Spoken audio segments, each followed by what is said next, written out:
Good morning guys, എല്ലാവർക്കും സഹയാത്രയുടെ പുതിയൊരു വീഡിയോയിലേക്ക് സ്വാഗതം.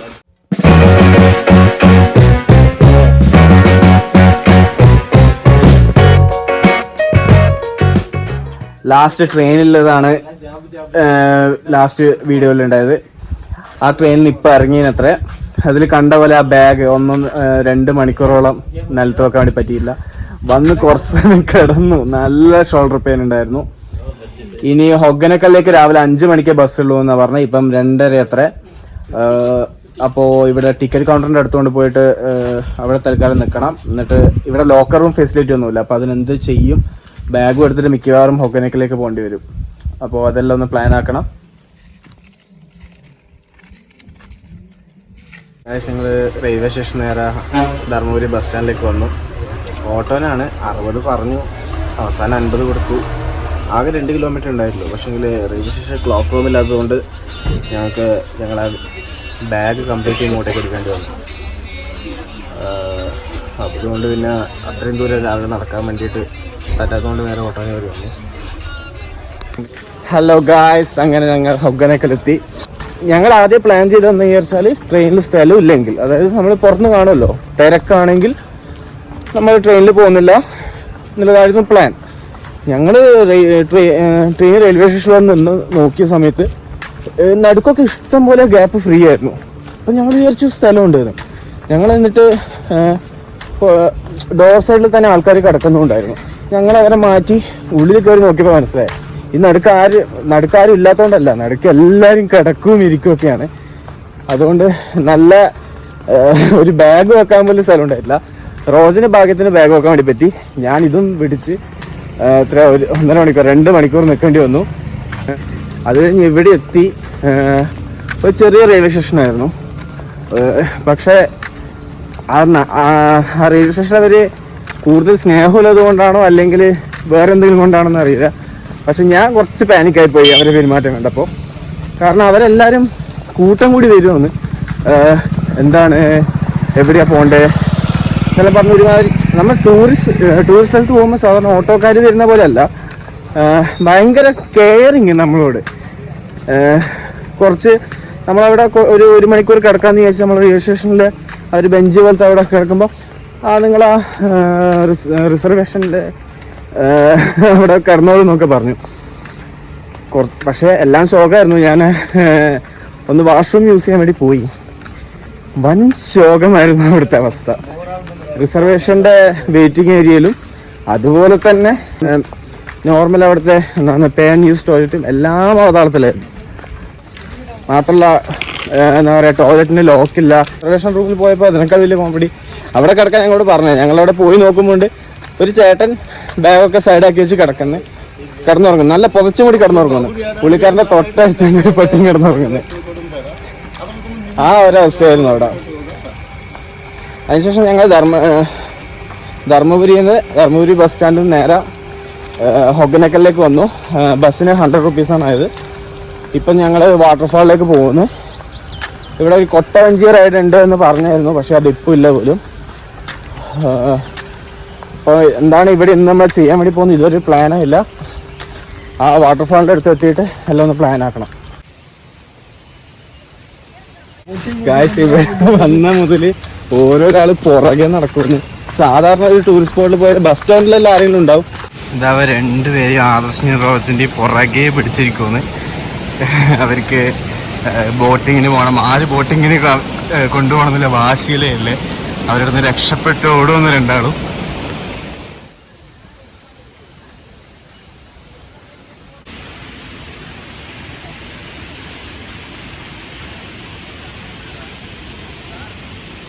ഞങ്ങൾ ഹൊഗനക്കൽ വാട്ടർഫാൾസിലെത്തി. ഒരു ഹാങ് ബ്രിഡ്ജിൽ എന്നാലാണ് കറക്റ്റ് വ്യൂ കാണുക. ഈ ഹാങ് ബ്രിഡ്ജിലേക്ക് കയറണമെങ്കിൽ നമ്മൾ ഏകദേശം 20 റുപ്പീസ് ടിക്കറ്റ് ഉണ്ട്. 7 AM ശേഷം മാത്രമേ ടിക്കറ്റ് കൊടുക്കുള്ളൂ. ആ എമൗണ്ട് അവിടെ ചേട്ടന് കൊടുത്തു കഴിഞ്ഞാൽ പുള്ളിക്കാരൻ കയറ്റി വിടും. അങ്ങനെയാണ് ഇപ്പം കയറിയത്. അങ്ങനെ ഇവിടെ ഇപ്പം എല്ലാവരും കയറുന്നത്. സെയിം റേറ്റാണ്, 20 റുപ്പീസ് തന്നെ, വേറെ വ്യത്യാസമൊന്നുമില്ല. പുള്ളിക്കാരന് ആ ടിക്കറ്റിന് ആവശ്യം പുള്ളിക്കാരൻ എടുക്കുമ്പോൾ അങ്ങ് തരും. ടിക്കറ്റ് കിട്ടില്ല എന്ന് മാത്രമേ ഉള്ളൂ, വേറെ പ്രശ്നങ്ങളൊന്നുമില്ല. 20 റുപ്പീസ് തന്നെ അവിടെ എഴുതി വെച്ചിട്ടുണ്ട്. ഗായ്സ്, അതിന് ആ കൊട്ടവഞ്ചിൽ വരുന്നതിന് 1500 പറഞ്ഞത്. ജസ്റ്റ് അവിടുന്ന് സ്റ്റാർട്ട് ചെയ്ത് ആ വെള്ളച്ചാട്ടം വരെ പോകാനായിരിക്കും.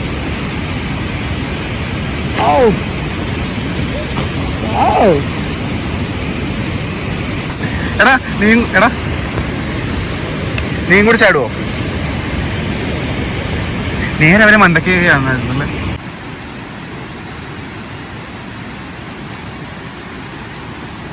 ഉള്ളിൽ കൂടെ പോയി കഴിഞ്ഞാൽ ആദർശം ഇപ്പം 500 കൊടുത്ത് അതിൽ പോകുമെന്നാണ് പറഞ്ഞിട്ടുണ്ട്. ഇതിൻ്റെ ഉള്ളിൽ കൂടെ പോയാൽ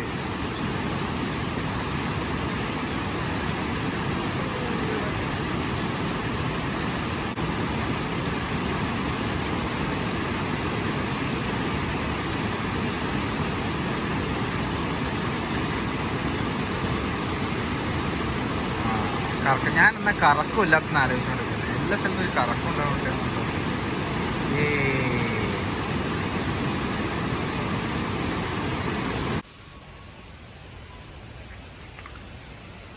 ക്യാമറ ചെയ്യാ നിങ്ങൾ? അതൊന്നും എനിക്കൊരു വിഷയമല്ല. ഇന്നലെ 2 മണിക്കൂർ നിന്നതാണ് ഇത് വിളിച്ചിട്ട്.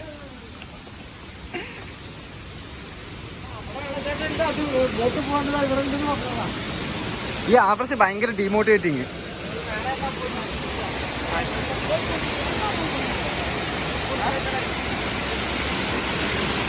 എന്താണ് അടുത്ത പരിപാടി? എന്താ ടെന്റ് അടിക്കുന്നില്ലേ?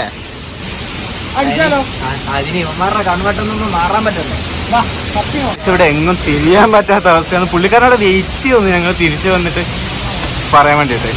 നേരത്തെ പറഞ്ഞ് ഞങ്ങൾ തിരിച്ച് നടന്നപാട് പുള്ളിക്കാരൻ്റെ കൂടിയില്ലവർ പറയുമെന്ന്. എന്താണ് ഒരു തവണയല്ലേ പറഞ്ഞുള്ളൂ, ഇങ്ങനെയാണോ പറഞ്ഞു തന്നത് എന്നെല്ലാം പറഞ്ഞിട്ട് അത് പുറകെ നടന്ന് ശല്യപ്പെടുത്താൻ വേണ്ടിയിട്ട്. നമ്മളാ കൊണ്ടുപോകുന്ന കൊട്ടയൊക്കെ ഇവിടെ അടുക്കി വെച്ചിട്ടുണ്ട്. ഞങ്ങൾ ഒരുവിധ ചേട്ടനെ പറഞ്ഞ് മനസ്സിലാക്കി, എന്നിട്ടും പോകുന്നില്ല പുള്ളിക്കാരൻ. എന്നിട്ടും കുറച്ചിട്ട് 400 രൂപക്ക് പോവാം, 300 രൂപക്ക് പോവാം. ഒരാൾ 300 രൂപ വെച്ചിട്ട് ഞങ്ങൾ 3 പേര്. അവിടെ ഒരു ചേച്ചി ഇഡലിയൊക്കെ ഉണ്ടാക്കുന്നുണ്ട്. ടെൻ്റ് അടിക്കാൻ എവിടെയെങ്കിലും ഒരു സ്പോട്ട് കിട്ടുമോ എന്ന് വിചാരിച്ച് ഞാൻ നോക്കിക്കൊണ്ട് നിൽക്കുമെന്ന്. ഞങ്ങൾക്ക് ഫുൾ പ്രൊട്ടക്ഷനാണ്. എപ്പം പോകുമ്പോൾ ഏതെങ്കിലും ലോക്കൽ ആൾക്കാർ ഞങ്ങളെ കൂടെ എപ്പോഴും ഉണ്ടാവും.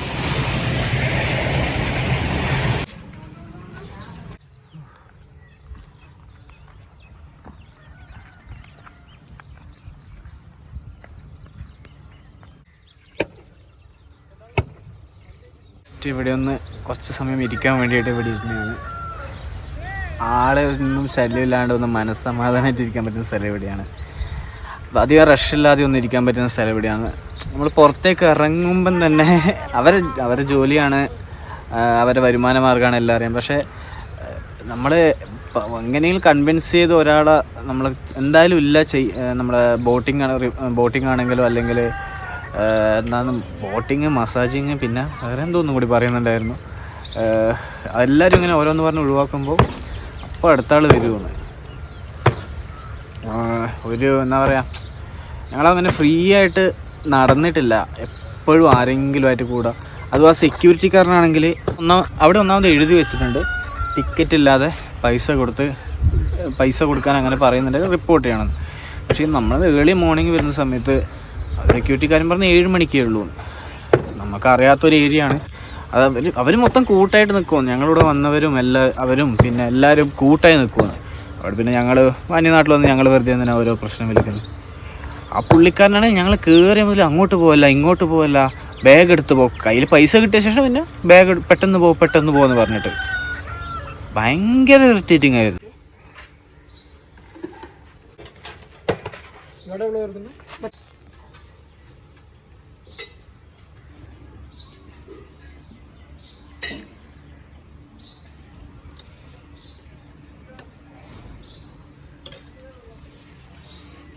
സോജനും ഇവിടെ ഒരു ടെൻ്റ് അടിക്കാൻ പറ്റിയ സ്ഥലം നോക്കി വെച്ചിട്ടുണ്ട്. അപ്പോൾ ഇവിടുന്ന് ബ്രേക്ക്ഫാസ്റ്റും കഴിച്ചിട്ട് അവിടെ പോയി ടെൻ്റ് അടിക്കണം. ഗായ്സ്, നമ്മൾ ഇവിടെ നിന്ന് ഇപ്പോൾ പോണ്ടിച്ചേരിയിലേക്ക് പോകാൻ വേണ്ടി പോകുന്നു. ഞങ്ങൾ ട്രെയിനിൽ പോകാനാണ് ആദ്യം വിചാരിച്ചത്, പക്ഷെ വേണ്ട, ഇനിയിപ്പോൾ ബസ്സിൽ സ്ട്രെയിറ്റ് ആയിട്ട് തന്നെ പോവാം. ഞങ്ങളിവിടെ ധർമ്മപുരി ധർമ്മപുരല്ലടാ ധർമ്മപുരി ധർമ്മശാല അല്ല ധർമ്മപുരി തന്നെയാണോ ഡൗട്ടാണ് കിളി പറഞ്ഞിട്ട് ധർമ്മശാല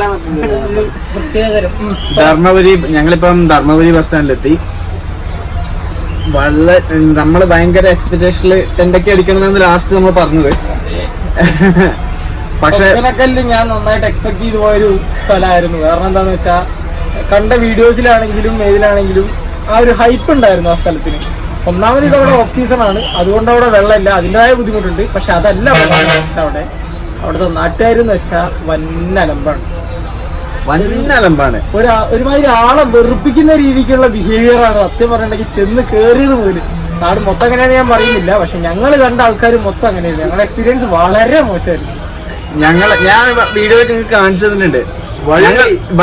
വള്ളി എന്നല്ല എക്സാക്ട്. ഞങ്ങൾ ഇതിനു മുമ്പ് ഇഷ്ടംപോലെ ടൂറിസ്റ്റ് പ്ലേസിൽ ഞങ്ങൾ പോയിട്ടുണ്ട്. ഞങ്ങൾ ഇവരിങ്ങനെ പുറകെ നടക്കും, പക്ഷെ ഞങ്ങൾ വേണ്ട ഒരു മൂന്നാം അവർക്ക് അടുത്ത ആളെ പിടിക്കാൻ വേണ്ടി പോകും. ഇതങ്ങനെയല്ല, നമ്മളെ പുറകെ നമുക്ക് എസ്കോർട്ട് ആയിട്ട് അങ്ങ് വരും. ഞങ്ങൾ ഒറ്റക്ക് എന്ന് പറഞ്ഞ ഇതെവിടെ ഉണ്ടായിട്ടില്ല. എപ്പോഴും ഞാൻ നിങ്ങൾക്ക് വീഡിയോയിൽ കാണിച്ച പോലെ എപ്പോഴും ആരെങ്കിലും ആയിട്ട് കൂടെ ഉണ്ടാവും. ഇതിലും കോമഡി ആയിരുന്നു. അവിടെ ഒരു കപ്പിൾസ് വന്നിട്ടുണ്ടായിരുന്നു, രണ്ടാൾക്കാര് മനസമാധാനത്തോടെ വന്നിരുന്ന് സംസാരിക്കാൻ വേണ്ടി വന്നതാ. അവർക്ക് പുറകെ 4-5 എസ്കോർട്ട്. വളരെ മികച്ച കൊട്ടത്തോണി കേറ്, കൊട്ട എടുക്ക്, ഭയങ്കര വെറുപ്പിക്കലായിരുന്നു.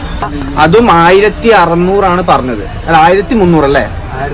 1500. അത് ഗവൺമെന്റ് പ്രൈസ് ആണ്. ഇത് ഞങ്ങൾ അവസാനം പറഞ്ഞു നിങ്ങൾ എത്ര പറഞ്ഞാലും ഞങ്ങളത് കയറുന്നില്ല, അത് ഞങ്ങൾക്ക് ഭയങ്കര എക്സ്പെൻസീവ് ആണ്. എന്നാലും പറഞ്ഞപ്പം പറയുന്നത് 500 രൂപ ഞാൻ എൻ്റെ കയ്യിൽ നിന്നിട്ടിട്ട്, അത് കൊട്ട പിടിക്കുന്ന ആള്, 500 രൂപ ഞാൻ എൻ്റെ കയ്യിൽ നിന്നിട്ട് ഞാൻ ഗവൺമെന്റിന്റെ ആ ടിക്കറ്റ് എഴുതി വാങ്ങാം, നിങ്ങൾ ബാക്കി 1000 എനക്ക് തന്നാൽ മതി എന്ന് വരെ അവർ പറഞ്ഞു. ഓഫ് സീസൺ ആണ്, അവരുടെ കഷ്ടപ്പാട് കൊണ്ടാണ് ഇവർ ഇത്രയും കൺവിൻസ് ചെയ്യാൻ നോക്കുന്നതെന്ന് മനസ്സിലാവും. പക്ഷെ അത് നമ്മളെ ടൂറിസ്റ്റിനെ വെറുപ്പിച്ചോണ്ടാവരുത് എന്നുള്ളൊരു പ്രോട്ടോകോൾ അവരും മെയിൻറ്റെയിൻ ചെയ്യേണ്ട കാര്യമാണ്. വെറുപ്പിക്കല് വിടുന്നില്ല. ഇത് കണ്ടിന്യൂസ് ഇതന്നെ, ചെവിതല കേൾക്കുന്നില്ല, ഇതന്നെ പറഞ്ഞ് പുറകെ നടന്ന്. പക്ഷെ എനിക്കിതല്ല ഇതിനേക്കാളും ഭ്രാന്തായ കാര്യം, അവിടെയുള്ള ആൾക്കാർ മൊത്തം ഒരുമാതിരി കച്ചറുണ്ടാക്കുന്ന രീതിക്കാണ് കുറച്ചുകൂടി കഴിഞ്ഞാൽ സംസാരം വരിക. നമ്മളിത് വേണ്ടെന്ന് പറഞ്ഞു കഴിഞ്ഞാൽ ആദ്യത്തെ ഒക്കെ അവർ കൺവിൻസ് ചെയ്യാൻ വേണ്ടി പിന്നാലെ നടക്കുന്നു. അടുത്ത സ്റ്റെപ്പ് അവർ ഒരുമാതിരി നമ്മളടുത്ത് കൊളുത്തു വലിക്കാൻ വേണ്ടി നടക്കുന്ന പോലെ തന്നെയാണ് നടക്കുക. അത് പോരാത്തതിന് അവിടുത്തെ മലിനീകരണം, അത് അതിനും വലിയൊരു പ്രശ്നമാണ്. മലിനീകരണം എന്താന്ന് വെച്ചാല്, മലിനീകരണം അർജുൻ പറയും വൃത്തിക്ക്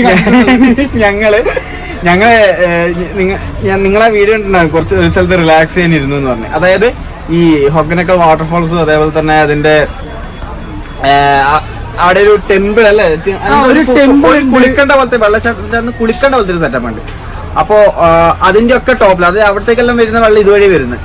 ഞങ്ങളെ ഇരുന്ന സ്ഥലത്ത് നിന്നാണ് ഈ വെള്ളച്ചാട്ടത്തിലേക്കും ടൂറിസ്റ്റ് അട്രാക്ഷനിലേക്കും ഈ കൊട്ടത്തോണിയിലേക്കുള്ള എല്ലാ വെള്ളവും അവിടെ നിന്നാണ് വരുന്നത്. ഒക്കെ ഒരു അമ്പലത്തിന്റെ ഏരിയന്റെ ബാക്ക് സൈഡ് ആണത്.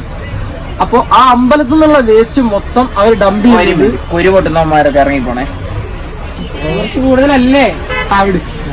അമ്പലത്തിന്റെ അവിടെ നിന്നുള്ള വേസ്റ്റ് മൊത്തവും അമ്പലത്തിന്റെ അവിടുന്ന് ആചാരങ്ങളും മറ്റേ ഇത് കഴിഞ്ഞിട്ടുള്ള സാരി, കുങ്കുമം, അങ്ങനെ സകല സാധനങ്ങളും അവർ ഒഴുക്കി വിടുന്നത് ആ ആറിലേക്കാണ്. അതുപോരാത്തതിന് അവിടെയുള്ള ആൾക്കാർ കുളിക്കുന്നത്, പല്ല് കേൾക്കുന്നത് എല്ലാം അതിലേക്കാണ്. കൂടാതെ ബാക്കിയുള്ളതെല്ലാം അത് നേരിട്ട് കണ്ടത് മിസ്റ്റർ അർജുനാണ്. ആദ്യം അവിടെ പോയ സമയത്ത് ആ ചേച്ചി അവിടെ വാഷ് ചെയ്യുന്നുണ്ട്, അപ്പം അവരെല്ലാം കുളിക്കുന്നത്. അപ്പം വിചാരിച്ചു നീറ്റ് സ്ഥലമാണെന്ന് വെച്ചു. കുറച്ച് വേസ്റ്റ് ഇട്ടിട്ടുണ്ട്, പക്ഷെ അത്യാവശ്യം അവരൊക്കെ ചെയ്യുന്നുണ്ടല്ലോ. ഞങ്ങൾ തിരിച്ച് ടെന്റ് അടിക്കണം എന്നുള്ള പ്ലാനിൽ തിരിച്ചു കിടക്കുമ്പോൾ ഞാൻ 4 കല്ലിന്റെ കിടക്കുന്നുണ്ട്, ഒരു പുക വരുന്നു. ഞങ്ങളത് കഴിഞ്ഞ് കുറച്ചുകൂടി മേലേക്ക് കയറിയായിരുന്നു. മേലേക്ക് കയറിയ സമയത്ത് അവിടെ വെച്ചിട്ടാണ് ഞങ്ങൾക്ക് ഇത് എത്രത്തോളം വേഴ്സണാണ് ഈ ഇതെന്ന് മനസ്സിലായത്, മലിനീകരണം. അതായത് താഴെ ടൂറിസ്റ്റ് വന്നിട്ട് ആഹാന്ന് പറഞ്ഞ് കുടിക്കുന്ന വെള്ളം മുഴുവൻ ഇവിടുന്ന് വരുന്ന വെള്ളമാണ്. വളരെ മലിനീയമായ രീതിക്കാണ് സത്യം പറഞ്ഞിട്ടുണ്ടെങ്കിൽ ആ സ്ഥലം മെയിൻറ്റെയിൻ ചെയ്തിരിക്കുന്നത്. അത് കഴിഞ്ഞ് അവിടുന്ന് പോയ സമയത്ത് ചുമ്മാ ഞങ്ങൾ പുറത്ത് പോയി ബസ്സിന് വെയിറ്റ് ചെയ്യായിരുന്നു. അപ്പൊ ആദർശ് പോയിട്ട് ഒരു കടക്കാരനോട് മറ്റേ കട്ട് ഫ്രൂട്ട്സ് കൊണ്ടുവരല്ലേ, എവിടെ വന്നാന്ന് മാത്രം ചോദിച്ചു ഓർമ്മയുണ്ട്. അയാൾ എന്തൊക്കെയാ പറയുന്നത് എനിക്ക് തമിഴ് കറക്റ്റായിട്ട് എനിക്കറിയായിരുന്നു, എനിക്ക് വളരെ വൃത്തിക്ക് കിട്ടിയിട്ടുണ്ട്. വൻ ചൊറസി ധർമ്മപുരി മുതൽ ഹൊഗനക്കൽ വരെ. കാരണം ഇന്നലത്തെ അവിടുത്തെ കുറച്ച് സീനുകളൊക്കെ ഞാൻ പറഞ്ഞിട്ടുണ്ടായിരുന്നു റെയിൽവേ സ്റ്റേഷനിൽ. ഒരുമാതിരി ആൾക്കാരെ കൂടി വന്നിട്ട് പേടിയായിരുന്നു, തല്ലാൻ വേണ്ടി ഗുണ്ടായിസം പോലെ. ഞങ്ങൾ ഫസ്റ്റ് ഇറങ്ങിയപ്പോൾ കണ്ടൊരു പോലീസുകാരനെ. അപ്പം പുള്ളിക്കാരൻ ചോദിച്ചു ഞങ്ങൾ ഇപ്പം അങ്ങോട്ടേക്ക് ബസ് സ്റ്റാൻഡിലേക്ക് ഈ സമയത്ത്, അതായത് രാത്രി 2 മണി 3 മണി എത്രടാ നടക്കുന്നത് സേഫ് ആണെന്ന് ചോദിച്ചപ്പോ സേഫ് അല്ല എന്ന് പുള്ളിക്കാരൻ പച്ചക്ക് പറഞ്ഞു. അതും പോലെ തന്നെ ഞങ്ങൾ ഫസ്റ്റ് വന്ന് ഇറങ്ങിയ സമയത്ത് തന്നെ ആ പോലീസുകാരനോട് തന്നെ ചോദിച്ചായിരുന്നു, ഈ പ്ലാറ്റ്ഫോമിൽ ഇവിടെ കിടക്കുന്നത് സേഫ് ആണോ, ഞങ്ങൾക്ക് ഇവിടെ വന്ന് പരിചയമില്ലാന്ന്. പുള്ളിക്കാരൻ മുഖത്തടിച്ച പോലെ പറഞ്ഞു ഇവിടെ സേഫ് അല്ലാന്ന്. അതായത് ആ 2 പ്ലാറ്റ്ഫോമേ എവിടെയുള്ളൂ, 2ാമത്തെ പ്ലാറ്റ്ഫോം സേഫ് അല്ല, നിങ്ങൾ ടിക്കറ്റ് കൗണ്ടർ എടുത്ത് പോയിട്ട് കിടക്കുന്നതാണ് നല്ലതെന്നാണ് പറഞ്ഞത്. ടിക്കറ്റ് കൗണ്ടറിന്റെ അവസ്ഥയും വളരെ പരിതാപകരമായിരുന്നു. അവിടെയും കിടക്കാൻ പറ്റിയ സിറ്റുവേഷൻ ഒന്നും അല്ലായിരുന്നു. വളരെ വളരെ ശോചനീയമായ അവസ്ഥയായിരുന്നു. പക്ഷെ മറ്റേ ഇത് എന്നാണ് ഇതില്ലേ ഹയർ ക്ലാസ്സുകാർക്ക് വേണ്ടിയിട്ടുള്ള വിശ്രാമപുരി, അത് ഭയങ്കര സെക്യൂരിറ്റി ആട്ടോ, കൂടെ കിടക്കാൻ പറ്റുവരുണ്ട് അവിടെ, അതുകൊണ്ട് ഭയങ്കര സെക്യൂരിറ്റി അവിടെ. അത് ആൾക്കാർ ചൊറ വലിക്കുന്ന പോലെ സംസാരിക്കുന്നത്. ഇവിടുന്ന് എൻക്വയറി അന്വേഷിച്ചപ്പോൾ തന്നെ എൻക്വയറി തമിഴിൽ ചോദിക്കാത്തതിനും കിട്ടിയവന് അതിന്റെ തമിഴ് കണ്ടുപിടിക്കാൻ വേണ്ടി പറഞ്ഞു. ധർമ്മപുരിയിലേക്ക് വന്ന് ബസ് ഇറങ്ങിയിട്ട് ഇവിടുന്ന് പോണ്ടിച്ചേരിയിലേക്കോ ചെന്നൈയിലേക്കോ ഒരു ഡൗട്ട് വന്നു, എങ്ങോട്ടേക്കാ നെക്സ്റ്റ് വന്നു. ഇവിടെ വന്നിട്ട് ഏത് ബസ്സാണ് ഉള്ളതെന്ന് അറിയാൻ വേണ്ടിയിട്ട് എൻക്വയറിയിലേക്ക് പോകാൻ വേണ്ടി തന്നതാണ്. ഇവിടെ കണ്ട ഏതൊരുത്തനോട് ഞാൻ അബദ്ധത്തിൽ ചോദിച്ചു പോയി, ചേട്ടാ എൻക്വയറി എവിടെയാണ്. അവൻ അതിന്റെ തമിഴ് കേട്ടാലേ അവന് ഉത്തരം പറയാൻ പറ്റത്തുള്ളൂ. അവൻ പറഞ്ഞു ഓക്കെ നിങ്ങൾ പറയണ്ടെന്ന് പറഞ്ഞിട്ട് ഞാൻ അവിടെ വളരെ ഒരു കൊളുത്ത് വെച്ചാൽ കളിയാക്കൊന്നുമല്ല, പക്ക കൊളുത്ത് വലിക്കുന്ന ടീംസ് അല്ല. നമ്മള് ട്രാവൽ ചെയ്യുന്ന ആൾക്കാരാണ്, അപ്പൊ നമ്മള് ഒരു നാടിന് കിട്ടുന്ന അനുഭവമാണ് പറയുന്നത്. അല്ലാണ്ട് ഞങ്ങൾക്ക് ഇതിന് ഈ ധർമ്മപുരി എന്ന് പറഞ്ഞ സ്ഥലമെല്ലാം ഞാൻ കേൾക്കുന്നതും കാണുന്നല്ല ഇവിടെ വന്ന്. അപ്പൊ ഇങ്ങനെ ആൾക്കാർ പറയുന്നതാണ് ഇവിടെ പറ്റി അല്ല ഹൊഗനക്കലിനെ പറ്റിയിട്ടുള്ള ഇല്ല അനുഭവങ്ങള്. 100% പേഴ്സണൽ ഒപ്പീനിയൻ ആണ്, ഞങ്ങൾക്ക് ഉണ്ടായ അനുഭവത്തിൽ നിന്ന് മാത്രം പറയുന്നതാണ്. അല്ലാതെ ഈ നാട്ടുകാർ ഇങ്ങനെയാണ്, ഈ നാട്ടുകാർ മൊത്തം ഇങ്ങനെയാണെന്നുള്ളൊരു കോൺസ്പിറസി അങ്ങനത്തെ കാര്യങ്ങളൊന്നും ഇതിലില്ല. നിങ്ങൾ ഹൊഗനക്കൽ പോകുന്നുണ്ടെങ്കിൽ പോവുക, അവര് കൊട്ടയിൽ കയറാം, ഓക്കെ, ഫോട്ടോ എടുക്കാം, എല്ലാം ഇങ്ങനെ ഓക്കെ പറഞ്ഞാൽ നിങ്ങൾക്ക് റിലാക്സ് ആയിട്ട് ഫാമിലിയോട് അത്യാവശ്യം അറ്റ്ലീസ്റ്റ് സംസാരിച്ചിട്ടെങ്കിലും നിങ്ങൾക്ക് അവിടെ നിന്ന് നിൽക്കാം. നമുക്ക് സംസാരിക്കാൻ പോലും ഗ്യാപ്പില്ല, കാരണം എല്ലാവരും വന്നിങ്ങനെ ചോദിച്ച് പുറകെ ഒരുമാതിരി നമ്മളാരോ ബന്ധുക്കൾ വലിയേട്ടൻ ഞങ്ങളെ കൂടെ എല്ലാം വരുന്ന പോലെ ഇങ്ങനെ ഇങ്ങനെയാണ് അവിടുത്തെ അവസ്ഥ. ഗായ്സ്, നമ്മളിവിടെ ചെന്നൈയിലെത്തി. നമ്മളിപ്പം ചെന്നൈ സ്റ്റാൻഡിൽ നിന്ന് മെട്രോയിലേക്ക് കയറുമെന്ന്. ഞങ്ങൾ ആദ്യം മറീന ബീച്ചിൽ പോയിട്ട്, കാരണം മറീന ബീച്ച് ആണ് ഇവിടെ കുറച്ചും കൂടി അടുത്ത്. മറീന ബീച്ചിൽ പോയിട്ട് അവിടുന്ന് നേരെ ജസ്റ്റ് ഫുഡെല്ലാം കഴിച്ചിട്ട് നേരെ റെയിൽവേ സ്റ്റേഷനിലേക്ക് പോകാനാണ് വിചാരിക്കുന്നത്.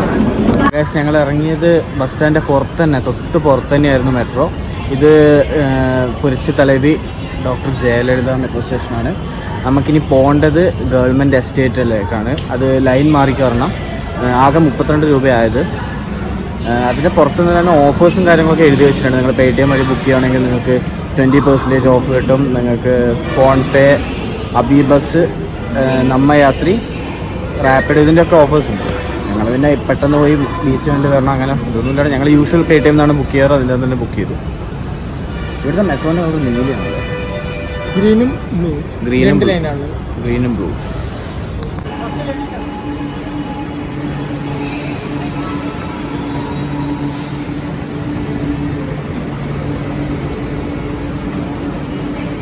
സീറ്റൊന്നുമില്ല, ഫുള്ളാണ്.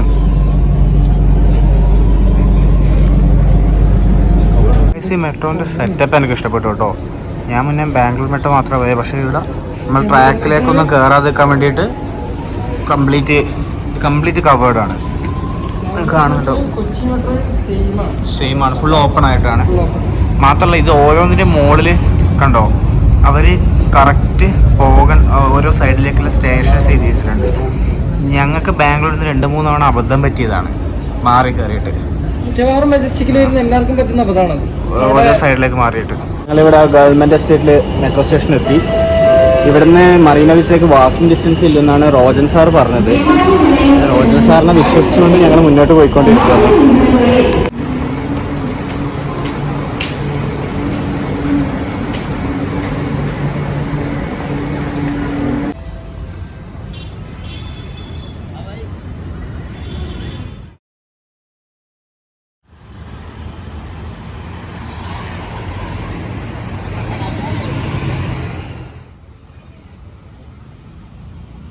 അങ്ങനെ നമ്മൾ മറീന ബീച്ചിലെത്തി. ലാസ്റ്റ് 3 കിലോമീറ്റേഴ്സോളം നടക്കേണ്ടി വന്നു. ബസ് ഉണ്ടായിരുന്നു, പക്ഷെ നിർത്തുന്നുണ്ടായിട്ടില്ല, എന്താണെന്ന് അറിയില്ല. ഇവിടെ ഇപ്പം നൈറ്റ് 9 മണി കഴിഞ്ഞു. ഇവിടെ ഇപ്പോഴും ഓണാണ് ഫുള്ള്. 10 മണിക്ക് ക്ലോസ് ആണെന്ന് പറഞ്ഞാൽ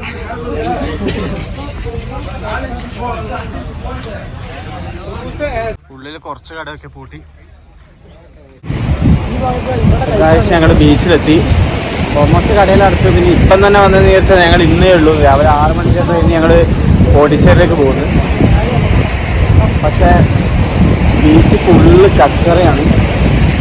പിന്നെ വരുന്ന വഴിക്ക് വേറെ സംഭവം ഉണ്ടായി. ഞങ്ങൾ ഒരു തംസപ്പ് കുടിക്കാമെന്ന് വിചാരിച്ചു. തംസപ്പ് കുടിക്കാൻ വേണ്ടി ചോദിച്ചപ്പോൾ ഞങ്ങൾ അത് കിട്ടി. ഞങ്ങളത് എക്സ്പയറി ഡേറ്റെല്ലാം നോക്കി.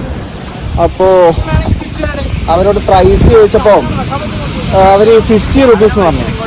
ഞാൻ ഇതുവരെ തംസപ്പിന് അത്രയും റേറ്റ് ഞാൻ കണ്ടിട്ടില്ല. എന്നിട്ട് ഞങ്ങൾ ഒന്നുകൂടി MRP നോക്കിയപ്പോൾ അതിൽ 45.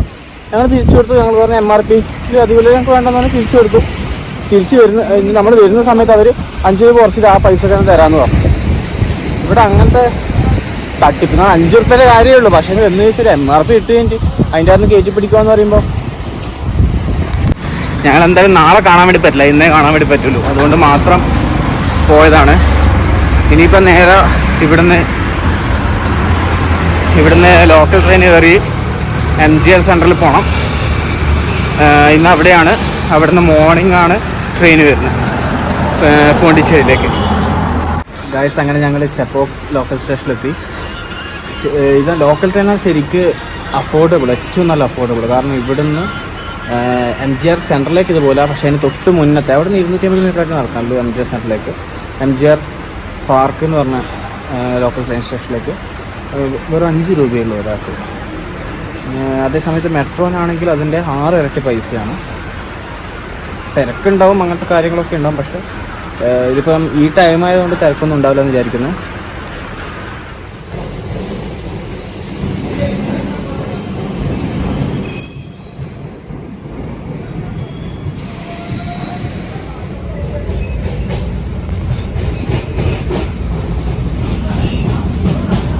ഞങ്ങൾ ചെന്നൈയിലെത്തി.